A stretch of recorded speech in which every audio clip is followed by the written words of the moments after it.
Hello guys and welcome again to my YouTube channel life on hub. मैं फिर से हूँ आज आपके साथ डॉक्टर शिल्पा दुआपी से। आज हम बात करेंगे पेटेंट एक्ट के सेक्शन 3D और सेक्शन ई की, जो कि बहुत ही अहम भूमिका निभाते हैं हमारे इंडियन पेटेंट सिस्टम में। कैसे, चलिए हम बात करते हैं इसके बारे में। लेकिन उसके पहले ज़रूर आप मेरी वीडियो को लाइक कर दीजिए और चैनल को सब्सक्राइब कर दीजिए ताकि मुझे मोटिवेशन मिलता रहे आप लोगों से। इन्वेंशन, क्रिएशन या फिर आइडिया पेटेंटेबल है या फिर पेटेंटेबल नहीं है, तो उसके लिए भी तो कुछ प्रोविजंस है ना। तो वो प्रोविजंस क्या है कि अगर कोई आइडिया, क्रिएशन या इन्वेंशन पेटेंटेबल है तो उसके लिए क्राइटेरिया है कि it should be novelty, it is the inventive step, और नॉन ऑब्वियसनेस भी हम बोलते हैं जिसको।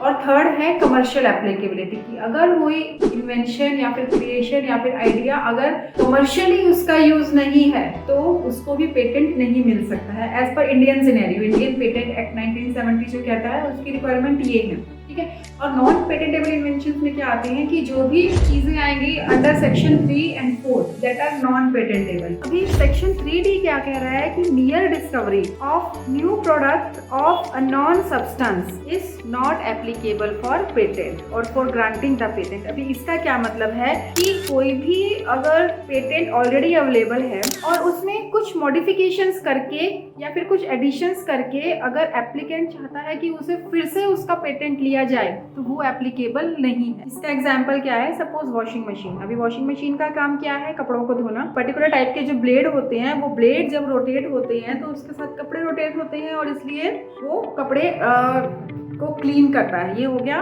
वर्क एक मशीन का, वॉशिंग मशीन का।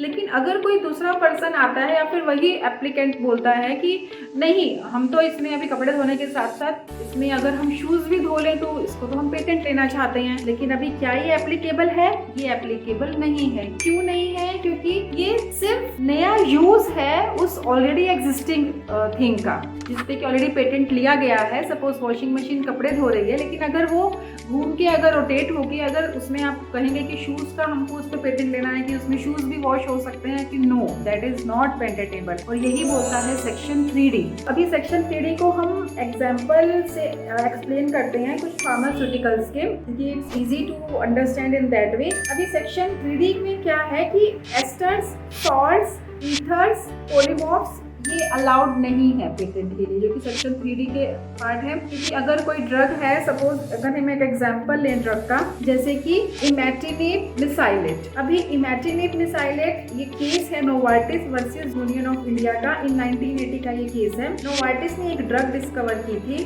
ग्लिवेक, जिसका कि जेनेरिक नेम है इमेटिनिब मिसाइलेट। अभी कंपनी ने क्या किया कि इसका पेटेंट तो लिया, ये ड्रग है as a anti cancer drug use होती है, जो कि क्रोनिक माइलाइड ल्यूकेमिया और गैस्ट्रोइंटेस्टाइनल स्ट्रोमल ट्यूमर्स को ट्रीट करती है। तो अभी कंपनी ने इसका एज अ ग्लिवेक उसका ब्रांड नेम है, तो इसके लिए पेटेंट लिया। तो जब पेटेंट लिया तो वो पेटेंट था इमेटिनिब मिसाइलेट का। अभी कंपनी ने फिर से पेटेंट को फाइल किया कि हम इसका बीटा क्रिस्टलाइन फॉर्म लेकर आ रहे हैं, कि बीटा क्रिस्टलाइन फॉर्म ऑफ इमेटिनिब मिसाइलेट, जो कि ऑलरेडी इमेटिनिब मिसाइलेट का एक एस्टर या फिर साल्ट की सॉल्ट फॉर्म है, उसका बीटा फॉर्म है, जो कि एप्लीकेबल नहीं है इंडियन पेटेंट सिस्टम में। तो नोवार्टिस ने इसके लिए एप्लीकेशन डाली मद्रास पेटेंट ऑफिस में, जो कि एप्लीकेशन रिजेक्ट हो गई। क्यों? क्योंकि under the section of 3D, क्योंकि ये यही बोल रहा था कि अगर उन्होंने बीटा क्रिस्टलाइन फॉर्म इसका निकाला है तो ये नोवेल्टी और नॉन ऑब्वियसनेस को फुलफिल नहीं कर रहा है, इसलिए मद्रास पेटेंट ऑफिस ने इनकी एप्लीकेशन रिजेक्ट कर दी। इसके बाद नोवार्टिस ने फिर से 2 रिट पिटिशंस डाली इन 2006, और इसके बाद भी जब नोवार्टिस सेटिस्फाइड नहीं हुआ तो नोवार्टिस ने इस केस को इन 2007 IPAB यानी कि इंटेलेक्चुअल प्रॉपर्टी एपेलेट बोर्ड में इस केस को ट्रांसफर कर दिया। जैसे कि हमने अपने अमेंडमेंट में पढ़ा था कि IPAB का रोल कब आता है कि जब अगर कोई पेटेंट एप्लीकेंट कंट्रोलर के डिसीजन से सेटिस्फाइड नहीं है तो वो एपेलेट बोर्ड में अपने केस को फाइल कर सकता है। तो वही नोवार्टिस ने किया। नोवार्टिस ने 2007 में इस केस को ट्रांसफर कर दिया IPAB में, बट ये केस वहाँ पे भी रिजेक्ट हो गया on same ground. Same ground कौन सा? कि near discovery of already existing thing is not applicable. तो बट नोवार्टिस यहाँ से भी नहीं था हैप्पी, तो नोवार्टिस ने क्या किया, एक special leave petition supreme court में इन 2009 फाइल कर दिया।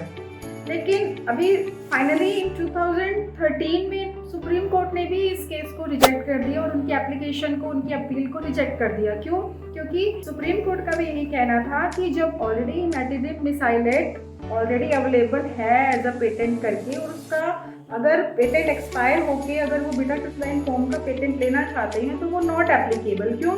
क्योंकि बीटा क्रिस्टलाइन फॉर्म को पेटेंट देने से भी उस ड्रग की एफिकेसी इंक्रीज नहीं हो रही थी, और जब तक ड्रग की efficacy in very large amount अगर इंक्रीज नहीं हो रही है तब तक उस ड्रग को पेटेंट नहीं दिया जा सकता।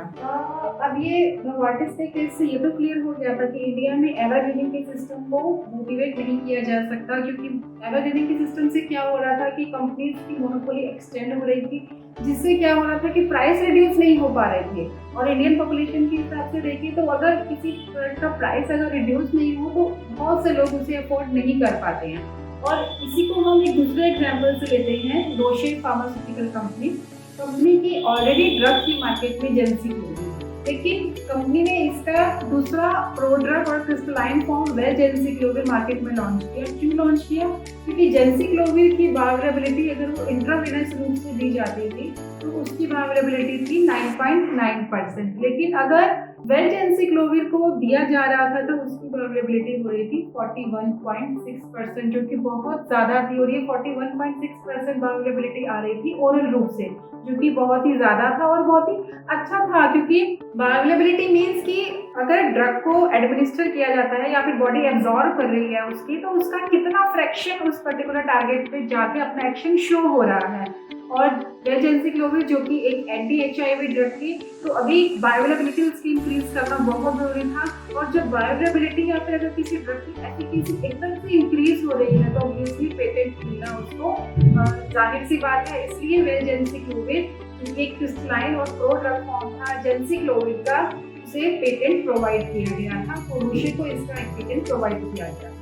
ये तो हमने बात की सेक्शन 3D की। सेक्शन 3E क्या कहता है कि मियर admixture of to substances is not allowed in Indian patent system, यानी कि अगर दो चीजें उसमें से दोनों का अलग अलग इफेक्ट है, अगर दोनों को एक साथ कर दिया जाए तो उस पर पेटेंट लिया जाए नहीं। इसलिए सेक्शन 3E है कि सिर्फ दो चीज़ों के कंबाइन करने से पेटेंट को ग्रांट नहीं किया जा सकता। सपोज पैरासीटामोल का अलग मोड ऑफ एक्शन है और डाइक्लोफेनेक का अलग मोड ऑफ एक्शन है। सपोज एक पेटेंट है पैरासीटामोल पे और दूसरा पेटेंट है डाइक्लोफेनेक। अभी कोई एक एप्लीकेंट ऐसा बोलता है कि अगर मैं पैरासीटामोल और डाइक्लोफेनेक को कंबाइन कर लूँ और मैं इस पे पेटेंट ले लूँ, तो ये आ जाएगा सेक्शन 3E में, जो कि कम्प्लीटली डिस्करेज करता है कि सिर्फ दो चीज़ों को मिलाने से, दो चीज़ों को साथ में लेके आने से, बेशक से उनका अलग अलग पेटेंट है अवेलेबल, लेकिन वो एप्लीकेबल नहीं है अंडर सेक्शन 3E। इसलिए ये दोनों ही सेक्शन, चाहे तो सेक्शन 3D है या फिर सेक्शन 3E है, तो ये दोनों ही सेक्शन सॉल्ट्स, पॉलीमॉर्फ्स और सॉल्वेट्स को फॉर्म को डिस्करेज करते हैं। अभी सेक्शन 3E का हम एग्जांपल लेते हैं, Troikaa pharmaceuticals limited versus Lincoln pharmaceuticals limited. अभी पेटेंट ग्रांट किया गया था डाइक्लोफेनेक के इंजेक्टेबल प्रिपरेशन, जो कि ट्रोइका फार्मास्यूटिकल्स लिमिटेड को पेटेंट ग्रांट किया गया था और वो पेटेंट लॉन्च किया था उन्होंने। लेकिन इस पेटेंट को इवन ग्रांट होने के बाद फिर अंडर सेक्शन 3E इसे रिवॉक कर लिया गया था। अभी रिवॉक कैसे किया गया कि लिंकन फार्मास्यूटिकल्स लिमिटेड ने एक पोस्ट ग्रांट अपोजिशन फाइल की।